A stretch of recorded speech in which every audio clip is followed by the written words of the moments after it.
আসসালামু আলাইকুম।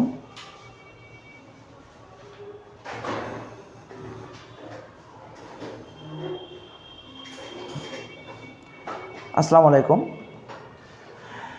সবাই কেমন আছেন? আজ একটি বিশেষ মুহূর্ত। ইতিমধ্যে ষষ্ঠ গণবিজ্ঞপ্তি প্রকাশিত হয়েছে। আপনারা যারা হবু শিক্ষক হবেন সবাইকে অভিনন্দন। এবং আপনারা কে কোথা থেকে শিক্ষক হচ্ছেন অবশ্যই কমেন্ট করে জানাবেন। এবং 19তম শিক্ষক নিবন্ধন পরীক্ষাতে কে কে আছেন আপনারা কিন্তু কমেন্ট করে জানাবেন। আমরা আমাদের যে ধারাবাহিক আয়োজন শিক্ষক নিবন্ধন প্রিলির গণিত অংশের ব্যাখ্যাংশের সমাধান প্রতিনিয়ত চলছে এবং ওই ধারাবাহিকতায় আমরা কিন্তু আজকে অষ্টম শিক্ষক নিবন্ধন স্কুল লেভেল নিয়ে আলোচনা করব। আমরা প্রতিনিয়ত আলোচনা করে যাচ্ছি, মানে এই শিক্ষক নিবন্ধনগুলো নিয়ে আলোচনা করে যাচ্ছি, যেহেতু আগামী খুব দ্রুত 19তম সার্কুলার প্রকাশিত হবে এবং এই 19তমকে লক্ষ্য করে আপনারা যারা পড়াশোনা করছেন আপনাদের উদ্দেশ্যে বলবো, এখানে কিছু জিনিস চেঞ্জ হতে পারে, মানে পরীক্ষার প্যাটার্ন বা নিয়োগের পদ্ধতি সব কিছু মিলিয়ে একটু পরিবর্তন আসতে পারে। পরিবর্তন আসুক আর যেটাই আসুক, কিন্তু আমাদের পড়াশোনা কন্টিনিউ করতে হবে, কারণ যেভাবেই নিয়োগ হোক না কেন পরীক্ষার মাধ্যমেই নিয়োগ হবে। সুতরাং পড়াশোনা আমাদের চালিয়ে যেতে হবে, কারণ পরীক্ষা যখন হবে, পরীক্ষা হইলে অবশ্যই মানে পরীক্ষা পাশ করতে হবে, পরীক্ষা পাশ করেই কিন্তু আমাদের নিয়োগ হবে। এই জন্য আমাদের পড়াশোনাটা চালিয়ে যেতে হবে। আমরা আমাদের ধারাবাহিক আয়োজন, যে আয়োজনটা ছিল যে শিক্ষক নিবন্ধন প্রিলির ব্যাখ্যাসহ সমাধান, আজকে আমরা এই ধারাবাহিকতায় কয়েকটি প্রশ্ন নিয়ে আলোচনা করি। 8তম শিক্ষক নিবন্ধন, 8ম শিক্ষক নিবন্ধন গণিত অংশের ব্যাখ্যাসহ সমাধান। এখানে একটা প্রশ্ন দেখতে পাচ্ছেন, দুইটি সংখ্যার অনুপাত দেয়া আছে, তাদের লসাগু দেয়া আছে, সংখ্যা দুটি নির্ণয় করো।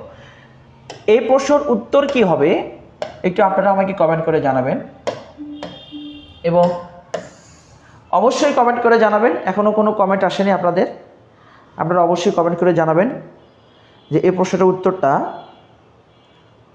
উত্তর কি হবে, ক খ গ ঘ, যেটা উত্তর হবে সেই প্রশ্নটা অবশ্যই আপনারা কমেন্ট করে জানাবেন।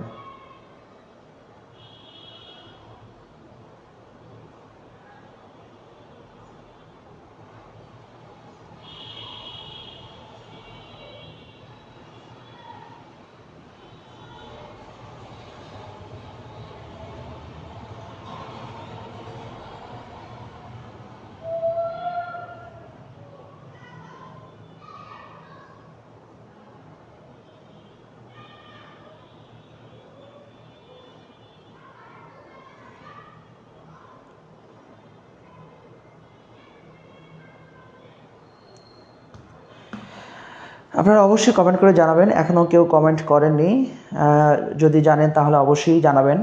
আমরা এখানে দেখতে পাচ্ছি, এখানে দেখতে পাচ্ছি দুটি সংখ্যার অনুপাত দেয়া আছে এবং তাদের লসাগু দেয়া আছে, সংখ্যা দুটি নির্ণয় করতে হবে। তাহলে সংখ্যা দুটি নির্ণয় করার জন্য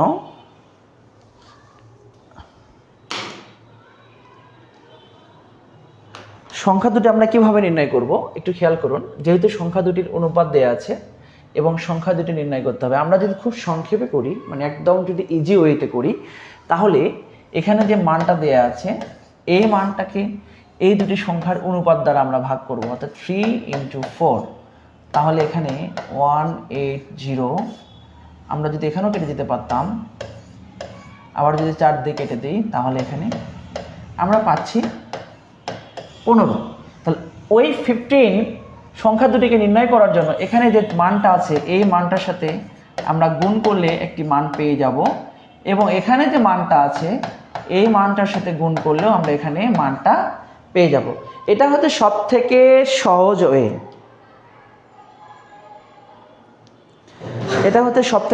ওয়ে, কারণ এই ওয়েটার মাধ্যমে কিন্তু আপনারা খুব সহজে কিন্তু সমাধান করতে পারবেন। আমরা মানে চেষ্টা করছি খুব সংক্ষেপে সহজ ওয়েতে প্রশ্নগুলো সমাধান করার। আপনারা অবশ্যই কে কোথা থেকে দেখছেন অবশ্যই লাইভটি শেয়ার করবেন এবং প্রশ্ন সঠিক উত্তর দেওয়ার চেষ্টা করবেন। জিল্লুর রহমান সেলিম বলেছেন, আসসালামু আলাইকুম স্যার। ওয়ালাইকুম আসসালাম। আপনারা সবাই কেমন আছেন অবশ্যই জানাবেন।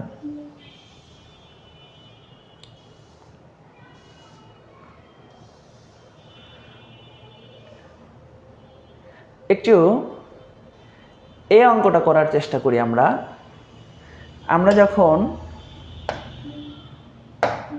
ছোট ক্লাসে পড়েছেন আপনারা যখন 2, 3, 4 তখন এই টাইপের, অর্থাৎ ক্লাস 5-এ ওঠার পরে দশমিকের জিনিসটা আপনারা শিখেছেন। সরলের ক্ষেত্রে আমরা জানি যদি বন্ধনী না থাকে তাহলে প্রথমে ভাগের কাজ করতে হবে, তারপর আমরা গুণের কাজ করব, তারপর যোগের কাজ, তারপর বিয়োগের কাজ, এটাই আমরা জানি। সেক্ষেত্রে আপনারা যদি এই প্রশ্নটা উত্তর করতে পারেন অবশ্যই কমেন্ট করে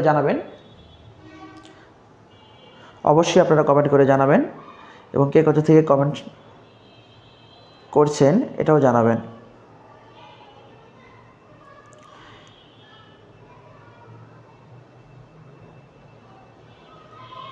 সিদ্ধাতুল, আপনি 45 এবং 60 লিখেছেন, আপনার উত্তর সঠিক হয়েছে, আপনাকে অসংখ্য ধন্যবাদ। এটার উত্তর আপনি অন হবে বলেছেন। আচ্ছা, আমরা দেখি এটার উত্তর কি হয়। আমরা এখানে 3 আমরা এই দশমিকটাকে উঠাই দিলে এখানে হবে 0, 3, দশমিকের জন্য একটা 1, দশমিকের পরে যে কয়টা ঘর থাকবে বা সংখ্যা থাকবে ওই কয়টা শূন্য হবে। আমরা এটা লিখলাম, লেখার পর এখানে আছে ভাগ, আমরা দিলাম।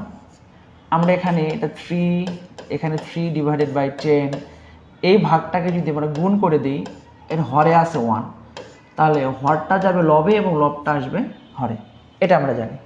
তারপর এখান থেকে আমরা দেখতে পাচ্ছি যে লবের মান লবে গুণ হবে, হরের মান হরে গুণ হবে। তা লবে হবে 9, হরে হবে 20। তাহলে এই যে মানটা, এখন আমরা এই মানটাকে ভগ্নাংশ যে মানটা সেটাকে আমরা ভাগ করব কিভাবে? এখানে আমরা লাইন নিব। আচ্ছা, 9-এর মধ্যে 20 যাচ্ছে না, যখনই যাবে না তখনই এটা দেখতে দশমিক দিব, দশমিক দেওয়ার পর এখানে এটা শূন্য ব্যবহার করব। এবার আমরা 4 বাদ দিব, 4 × 20, 80। আমরা এখানে দেখতে পাচ্ছি এখানে একটা 1 হবে, তাহলে 0। দশমিক যেহেতু দিয়েছি সুতরাং আরও একটা শূন্য ব্যবহার করব। এবার যদি ভাগ করে দিই তাহলে এখানে 5, এই যে, তাহলে আমাদের সঠিক উত্তর হবে 0.45। তাহলে এই প্রশ্নর কিন্তু আমি খুব সংক্ষেপে এই উত্তরটা আপনাদের করে দিয়েছি। আপনারা অবশ্যই কমেন্ট করে জানাবেন আপনাদের ক্লাসটি কেমন লাগছে।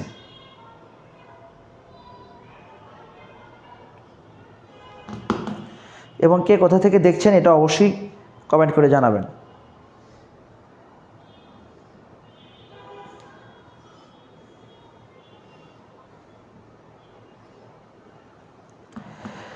আচ্ছা, আমরা পরবর্তী প্রশ্ন নিয়ে একটু কাজ করি।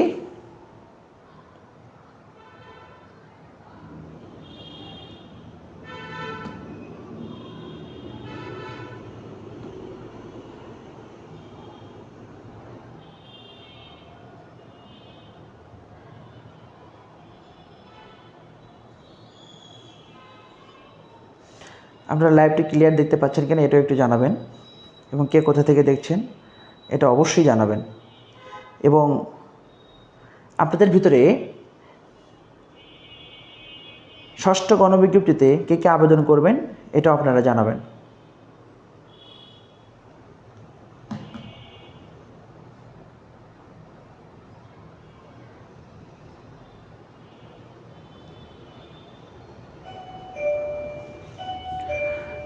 আমরা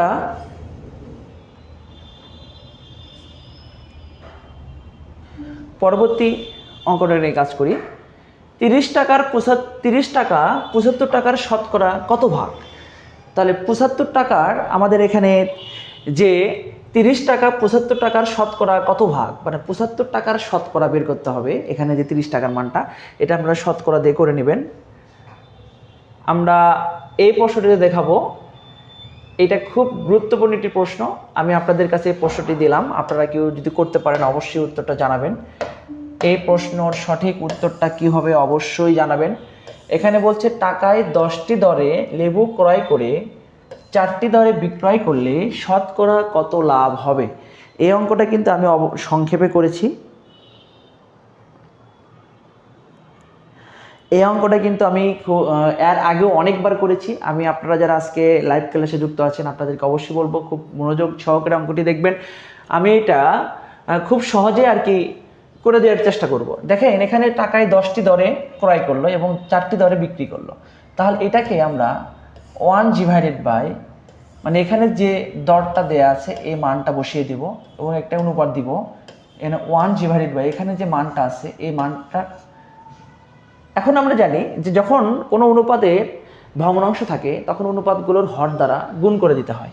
তাহলে 4 এবং 10-এর লসাগু হচ্ছে 40। আমরা যদি এখানে 40 দ্বারা গুণ করি তাহলে যে মানটা পাবো, আচ্ছা তাহলে এখানে 0 কেটে দিব 10, অর্থাৎ আমরা পাচ্ছি 4:10। এই মানটাকে আপনি ক্রয় মূল্য ধরেন, ক্রয় মূল্য, এবং এটাকে আপনি বিক্রয় মূল্য ধরেন, বিক্রয় মূল্য। তাহলে খেয়াল করুন ক্রয় মূল্যের চাইতে বিক্রয় মূল্য বেশি। যখনই ক্রয় মূল্যের চাইতে বিক্রয় মূল্য বেশি হবে তখন কিন্তু আমরা একটা সূত্র জানি যে শতকরা লাভ হবে, শতকরা লাভ সমান বিক্রয় মূল্য মাইনাস ক্রয় মূল্য গুণ 100 ডিভাইডেড বাই ক্রয় মূল্য। এখন কিন্তু এখান থেকে আমরা সমাধান করতে পারবো, সমাধান করে আমাদের সঠিক উত্তরটি আমরা বের করতে পারবো। কিন্তু এখানে একটু সমস্যা আছে। সমস্যাটা হচ্ছে এখানে আমাদের এই মানটি 4 হবে না, এই মানটি এখানে আমাদের অন্য কোনো মান হবে। কারণ এইভাবে যদি আমরা মানটা নিয়ে আসি তাহলে আমাদের উত্তর হবে 25, এখানে হবে 6 গুণ 25 অর্থাৎ 150%। আমি আবারও বলি, আমরা এই টাইপের অঙ্ক যখন দেখব আমরা তখন এইভাবে করার চেষ্টা করব। এইভাবে যদি আমরা করি তাহলে আমরা খুব সহজে সমাধানটা করতে পারবো। এখানে মানের সমস্যার কারণে এখানে যে কয়টি উত্তর দেখতে পাচ্ছি সেই কয়টি উত্তরের ভিতরে একটি উত্তরও আমাদের এখানে আমরা মিলাতে পারতেছি না, হয় আমাদের টাইপার এটা মিস্টেক করছে। আমরা তারপরও এটা একইভাবে একটু করার আরেকবার চেষ্টা করে দেখি। যদি আমরা আরও একবার এখানে যদি 8 ধরে করি, দেখি উত্তরটা মেলানো যায় কিনা। 1 ডিভাইডেড বাই 10,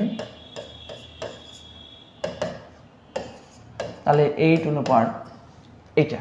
সেই ক্ষেত্রে আমরা পাবো হচ্ছে বিক্রয় মূল্য মাইনাস ক্রয় মূল্য গুণ 100 ডিভাইডেড বাই ক্রয় মূল্য, অর্থাৎ এখানে 2 গুণ 100।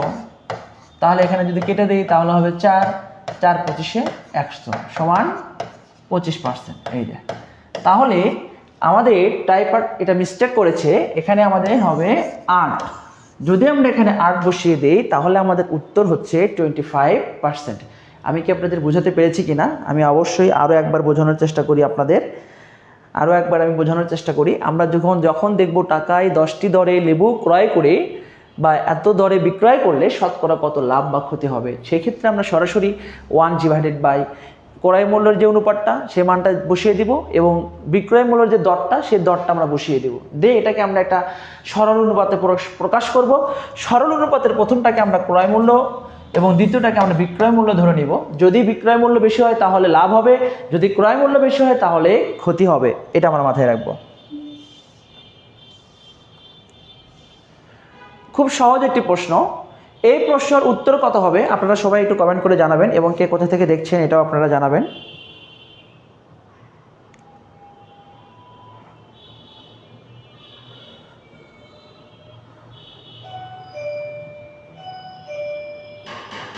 আপনারা কি দেখতে পাচ্ছেন কি না, কে কোথা থেকে দেখছেন অবশ্যই জানাবেন। আজকে বিষয়টি মুহূর্ত 6ষ্ঠ গণবিজ্ঞপ্তি অলরেডি প্রকাশ হয়েছে এবং 6ষ্ঠ গণবিজ্ঞপ্তিতে আপনারা কে কে আলোচনা করতে পারবেন, মানে আবেদন করতে পারবেন, এটা আপনারা জানাবেন। আজকে আপনারা যারা 6ষ্ঠ গণবিজ্ঞপ্তিতে আবেদন করবেন আপনাদের উদ্দেশ্যে একটি কথা বলতে চাই। আপনারা অবশ্যই আবেদন করার আগে যে শূন্য পদের তালিকাটা আছে অবশ্যই শূন্য পদের তালিকাটা প্রিন্ট আউট করবেন।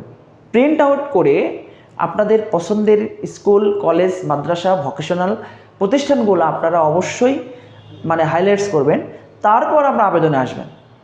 এত জলদি আবেদন করার কোনো প্রয়োজন নেই। আপনারা সময় পাবেন, সময়ের ভিতরে ধারাবাহিকভাবে কার্যক্রমগুলো চালিয়ে তারপর আপনারা আবেদন করবেন। এটা আপনাদের জন্য অনেক পজিটিভ।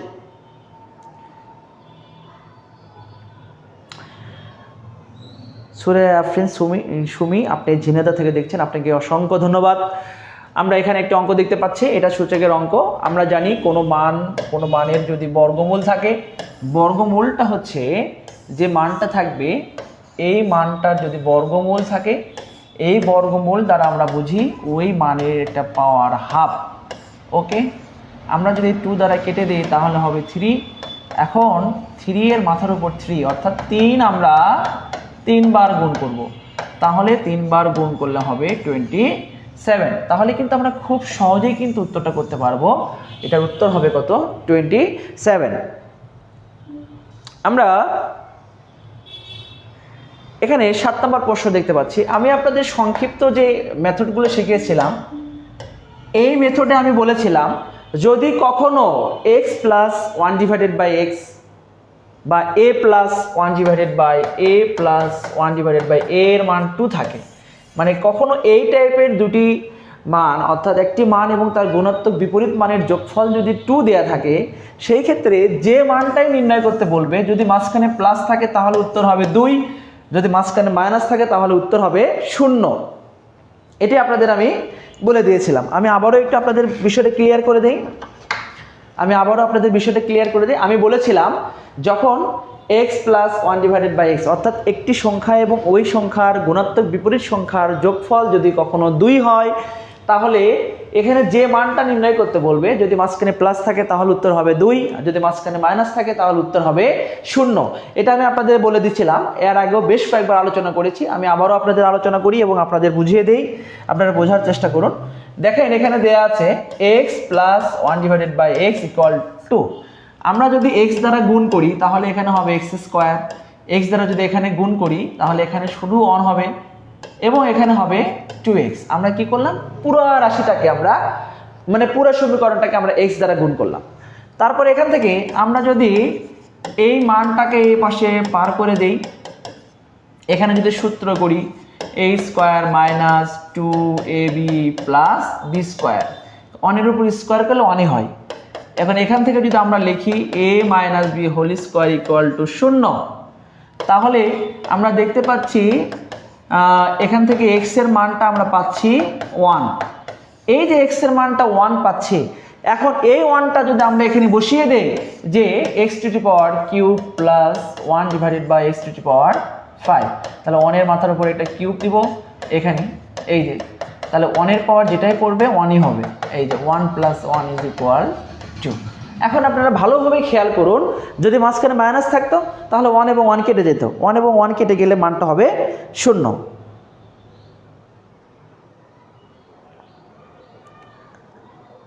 আপনারা আমাদের সাথে যারা লাইভে যুক্ত আছেন অবশ্যই সঠিক উত্তর দেওয়ার চেষ্টা করবেন এবং লাইভ ক্লাসটি আপনাদের কেমন লাগছে অবশ্যই আপনাদের অনুভূতি জানাবেন। আমরা এখানে দেখতে পাচ্ছি একটি সমীকরণ দেয়া আছে, মানে ক্রমজোড় দেয়া আছে। ক্রমজোড় থেকে আমাদের বলছে x এবং y এর মান নির্ণয় করার জন্য। আমরা জানি যে ক্রমজোড়ের যে শর্ত, অর্থাৎ x, y ইকুয়াল টু যদি a, b হয়, ক্রমজোড়ের শর্ত হচ্ছে আমরা বলতে পারি যে x এর পজিশনে এই মানটা x ইকুয়াল টু a এবং y ইকুয়াল টু b, অর্থাৎ বাম পাশের x এর উপাদান এবং এই ডান পাশের মানে এই উপাদান, দুটো উপাদান পরস্পর সমান হবে এবং এই দুটো উপাদান পরস্পর সমান হবে। এটা হচ্ছে ক্রমজোড়ের শর্ত। তাহলে ক্রমজোড়ের শর্ত অনুযায়ী এই মানটা বাম পাশে 2x - 6 ইকুয়াল আমরা বলতে পারি এখানে 4।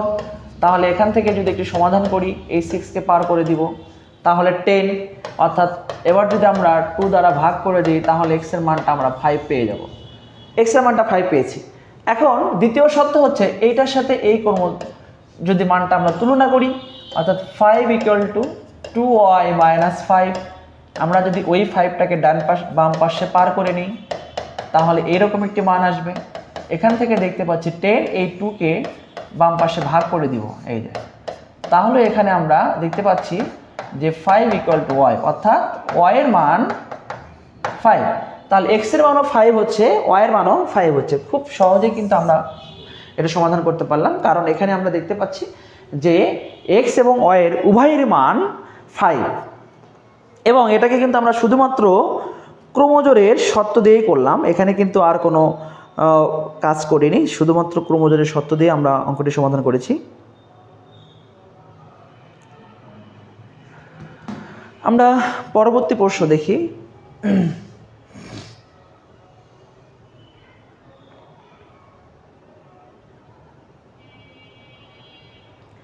আপনারা দেখতে পাচ্ছেন কিনা, এটা খুবই গুরুত্বপূর্ণ একটি প্রশ্ন, লসাগু নির্ণয় করতে বলছে। এটা অত্যন্ত গুরুত্বপূর্ণ একটি প্রশ্ন, অনেক সময় এই প্রশ্নটি এসেছে, আপনারা অবশ্যই মনোযোগে দেখবেন। লসাগু এবং গসাগু এই দুটা যখন আমরা সমাধান করি,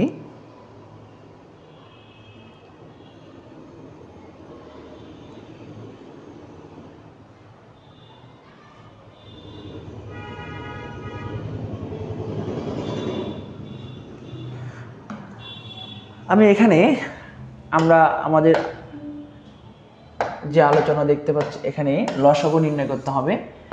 এখানে আমরা একটু আলোচনা করি। এখানে 3টা রাশি রয়েছে, আমরা প্রথম রাশিটা লিখলাম, এখানে লেখা আছে a কিউব প্লাস 1। আমরা যদি সূত্র করি a কিউব প্লাস, আমরা জানি লসাগু এবং গসাগু করার সময় প্রতিটি রাশিকে আমরা গুণনীয়ক আকারে প্রকাশ করি, অর্থাৎ উৎপাদকে প্রকাশ করি। আমরা a কিউব প্লাস b কিউবের যে উৎপাদকের সূত্র জানি, a plus B into a square minus A B plus B square, আমরা মানটা ব্যবহার করলাম। আবার যখন এখানে দ্বিতীয় রাশি আছে, দ্বিতীয় রাশি 1 প্লাস, দুঃখিত একটু মিসিং হয়ে গেল আমাদের, প্রথম রাশি a কিউব মাইনাস 1। আচ্ছা, তাহলে এখানে a cube minus B cube, আমরা যদি এখানে লিখি a minus 1 into a square plus A B plus B square. এবার দ্বিতীয় রাশিটা এখানে দেয়া আছে, 1 প্লাস a কিউব। আমরা একটু সাজিয়ে নিব, a কিউবটাকে সামনে নিব, 1টাকে এই যে। এখন এখান থেকে আমরা যদি সূত্র দিই a plus B into a square minus A B plus B square, মানে 1 দিয়ে গুণ করলে এই হবে, এই জন্য আমরা এক লাইন স্কিপ করেছি। অর্থাৎ আপনারা মনে রাখবেন এইটা a cube plus B cube, a plus B into a square minus A B plus B square. আর এখানে যদি মাইনাস হয় তাহলে এখানে মাইনাস হবে a square plus A B plus B square. অর্থাৎ এই দুটি হচ্ছে কিউবের উৎপাদকের সূত্র, a কিউব প্লাস বি কিউবের। আমরা তৃতীয় রাশি যেটা দেখতে পাচ্ছি, তৃতীয় রাশি এখানে আমরা সাজিয়ে লিখি a4 plus a square plus 1। আমরা যদি এটাকে এই যে ভেঙে দিলাম, a square plus 2ab plus B square. এখন খেয়াল করুন, এই জায়গায় আমাদের লেখা আছে 2a স্কোয়ার, কিন্তু আমাদের প্রদত্ত রাশিতে রয়েছে শুধু a স্কোয়ার, তাহলে একটা a স্কোয়ার বেশি আছে, এই জন্য আমরা একটা a স্কোয়ার এখানে বাদ দেব। এখানে 3টা মান আমরা দেখতে পাচ্ছি, এই 3টা মান মিলিয়ে আমরা লিখতে পারি যে a plus B whole square. a বলতে এই মানটা হচ্ছে a, এবং এখানে যে মানটা এখানে আছে এটাকে আমরা লিখতে পারি এই যে। এখন আমরা জানি a স্কোয়ার মাইনাস বি স্কোয়ারের সূত্র a plus B into a minus B. এখন এই মানটাকে একটু সাজিয়ে লিখি, a square plus a plus 1, a square minus a plus 1। এখন আমরা কাজ শেষ করেছি, এবার আমরা লসাগু নির্ণয় করব।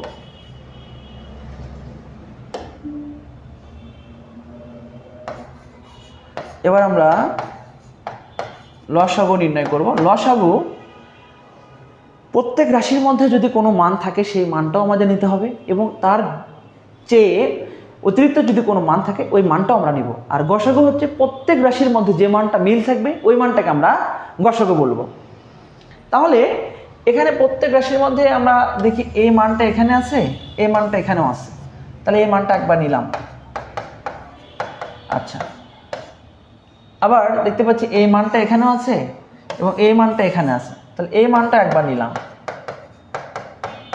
এবার অতিরিক্ত মান আমরা দেখতে পাচ্ছি এখানে একটা আছে, এই মানটা আমরা অতিরিক্ত নিয়ে নিলাম, এবং এই মানটা একবার অতিরিক্ত আছে, এই মানটা একবার অতিরিক্ত নিয়ে নিলাম। নেয়ার পর এই টাইপের কোনো উত্তর অপশনের ভিতরে দেয়া নেই, তাহলে কি করতে হবে? এখান থেকে সমাধান করতে হবে। কিভাবে? এই অংশটুকু আর এই অংশটুকু মিলে যাচ্ছে, আর এটা কোথায় থেকে আসছে? এখান থেকে। তাহলে আমরা এখান থেকে লিখতে পারি a কিউব মাইনাস 1। ওকে, এবার এই অংশটা আর এই অংশটা মিলে যাচ্ছে, এটা কোথায় থেকে আসছে? এই যে এখান থেকে। এটাকে আমরা লিখতে পারি a কিউব প্লাস 1। এবার এখানে আরও মিলে যাচ্ছে, এখান থেকে আমরা আরও পাচ্ছি a plus B into A minus B, অর্থাৎ a স্কোয়ার মাইনাস, তাহলে এখান থেকে আমরা লিখতে পারি a to the power 6 minus 1, a to the power 6 minus 1। তাহলে আমাদের লসাগু হবে a to the power 6 minus 1। একটু সময় লাগবে, কিছু অঙ্ক আছে করতে আপনার কিছু সময়ের প্রয়োজন। যদি আপনারা অধিক সমাধান করে মানে প্র্যাকটিস করেন, বারবার প্র্যাকটিস করেন, তাহলে কিন্তু আপনারা কিন্তু খুব সহজে কিন্তু সমাধান করতে পারবেন। আমি আপনাদের উদ্দেশ্যে আবারও বলবো, আপনারা যারা আসন্ন 19তম প্রিলিমিনারিকে লক্ষ্য করে পড়াশোনা করছেন, আপনাদের আমি আবারও বলবো, ষষ্ঠতম শিক্ষক নিবন্ধন থেকে 18তম শিক্ষক নিবন্ধন প্রিলি পর্যন্ত স্কুল লেভেল 2 এবং কলেজ লেভেলের সকল প্রশ্ন ব্যাখ্যাসে সমাধান করবেন। যদি সকল প্রশ্ন ব্যাখ্যাসে সমাধান করতে পারেন, তাহলে অবশ্যই ভালো ফলাফল করবেন।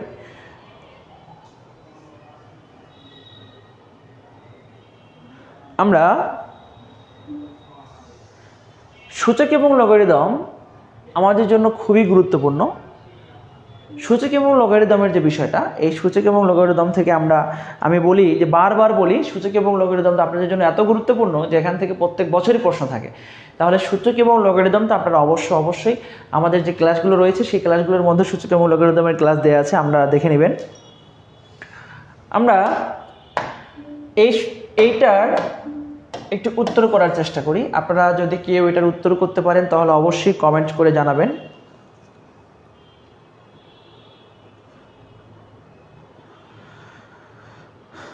আপনাদের মধ্যে অনেকেই আমাদের সাথে লাইভে যুক্ত আছেন, অবশ্যই কমেন্ট করে উত্তর দেওয়ার চেষ্টা করবেন।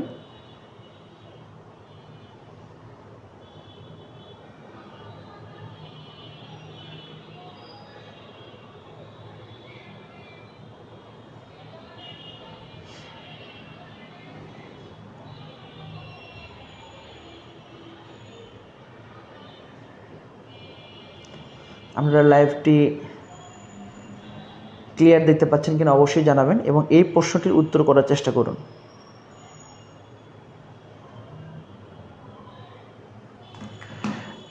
তাহলে আমরা জানি লগারিদমের বেসিক ফরম্যাটটা হচ্ছে log a to the power x equal c। এটা হচ্ছে লগারিদমের বেসিক কনসেপ্ট। এটাকে আমরা খুব সংক্ষেপে, লগারিদম থেকে যখন আমরা লগটাকে আউট করে দিব তখন সেই মানটা সূচকীয় আকারে রূপান্তরিত হবে। কিভাবে? জাস্ট মনে রাখবেন, এখানে যে মানটা আছে এই মানটা আমরা রূপান্তরিত হয়ে এখানে আসবে, এবং এই মানটা রূপান্তরিত হয়ে এখানে আসবে, লগটা টোটালি বাদ হয়ে যাবে। তাহলে এখানে হবে a to the power c equal x। আচ্ছা, তাহলে লগারিদম থেকে লগকে যখন কোনো মান যখন আমরা বাদ দিয়ে দিব তখন এই মানটা সূচকীয় আকারে রূপান্তরিত হবে, এটা শুধু মাথায় রাখবো। তাহলে এখান থেকে আমরা দেখতে পাচ্ছি যে log x 3 to 4 ইকুয়াল এখানে 4। তাহলে এখান থেকে আমরা পাবো x two the power 4 3 to 4। ব্যাস, মানে মোটামুটি একটা স্টেপ হয়ে গেছে। এখন পরবর্তী স্টেপ হচ্ছে আমাদের এখানে এমন একটা মান তৈরি করতে হবে যে মানটার পাওয়ার 4 বসাই দিলে 324 হয়। এটা আমাদের জানতে হবে। এর জন্য আমাদের এই 324কে প্রথমে আগে ভেঙে নিতে হবে, আবার যদি ভেঙে নিই, আবার যদি ভেঙে নিই, আবার যদি ভেঙে নিই, আবার ভেঙে নিলাম, আমরা দেখতে পাচ্ছি 2 আছে 2 বার এবং 3 আছে 4 বার। তাহলে এখান থেকে 3-এর পাওয়ার 4 আছে, কিন্তু 2-এর পাওয়ার আছে 2। আর 2-এর পাওয়ার যদি 4 করতে চাই, তাহলে অবশ্যই কোনো মানের পাওয়ার যদি দ্বিগুণ করতে চাই তাহলে সেই মানটাকে বর্গমূল করে দিতে হবে, সোজা হিসাব। তাহলে এখানে একটা মান বর্গমূল করে দিব, দিয়ে তার মানটা আমরা দ্বিগুণ করে দিব। আর এখানে 3-এর মাথার উপর একটা 4 আছে। এখন এই দুটো মানকে আমরা একত্রিত করব।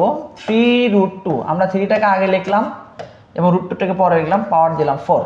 তাহলে আমরা অবশ্যই বলতে পারি এখানে এই মানটাকে আমরা 3√2⁴ আকারে লিখতে পারি। এখন এখানে আমরা এই x4 এবং এই 4 বাদ দিব, কারণ আমরা জানি বেসগুলো যদি আলাদা হয় কিন্তু পাওয়ার যদি সেম হয় তাহলে সেই পাওয়ারটা বাদ হয়ে যায়, অর্থাৎ x বলতে পারি 3√2। তাহলে এখান থেকে আমরা বলবো আমাদের আনসার হবে 3√2। তাহলে এই টাইপের প্রশ্ন আমাদের জন্য খুবই গুরুত্বপূর্ণ। এই প্রশ্নগুলোর দিকে আমরা বিশেষ নজর দেব এবং সূচকীয় মূল অ্যালগরিদমটা আমরা খুব গুরুত্ব সহকারে দেখব। সবাই ভালো থাকবেন, সুস্থ থাকবেন। দেখা হবে আগামী ক্লাসে নতুন একটি ক্লাস নিয়ে, অর্থাৎ 8তম স্কুল পর্যায়ে 2, এরকম করে আবার 9তমতে যাব, 10তম যাব, এরকম করে আমরা 18তম শিক্ষক নিবন্ধন পর্যন্ত প্রত্যেকটি প্রশ্ন বেখাসহ আলোচনা করার চেষ্টা করব। এবং আমাদের পেইড ব্যাচ চলমান আছে, আপনারা এখনও যারা ভর্তি হননি আসলে 19তম প্রিলিমিনারির জন্য আমাদের পেইড ব্যাচে অবশ্যই ভর্তি হয়ে যাবেন। সবাই ভালো থাকবেন, সুস্থ থাকবেন। আল্লাহ হাফেজ।